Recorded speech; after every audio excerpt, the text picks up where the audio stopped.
ఒక చిన్న మంచి మాట లోపల మనిషి పతనానికి దారి తీసే అంశాలు ఏమిటి? 1 అహంకారం, 2 వ్యక్తిత్వం, 3 సంస్కారం,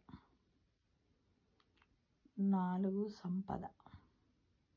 అంటే ఇవి ఏ విధంగా మనిషి యొక్క దారికి పతనం అవుతాయి, సమాజంలో గౌరవాన్ని పెంచుతాయి అనే విషయం గురించి ఇప్పుడు మనం తెలుసుకుందాం.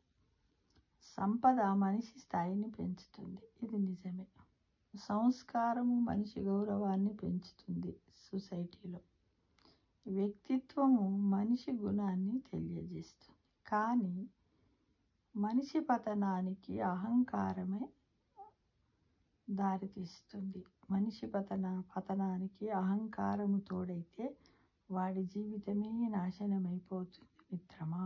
అందుకే మనము సంపద, సంస్కారం, వ్యక్తిత్వం అన్నీ ఉన్నప్పటికీ మనము అన్నీ ఉన్న అహంకారం అనే ఒక గుణము మనకు లేకపోయినట్టయితే, అహంకారం అనేది మనలో లేకపోతే మన యొక్క జీవితము 3 పువ్వులు 6 కాయలుగా సంఘంలో గౌరవాన్ని, గుణాన్ని, సంస్కారాన్ని అన్నింటినీ కూడా మనం పెంపొందించుకున్న వాళ్ళమైతామని తెలుసుకోండి మిత్రమా.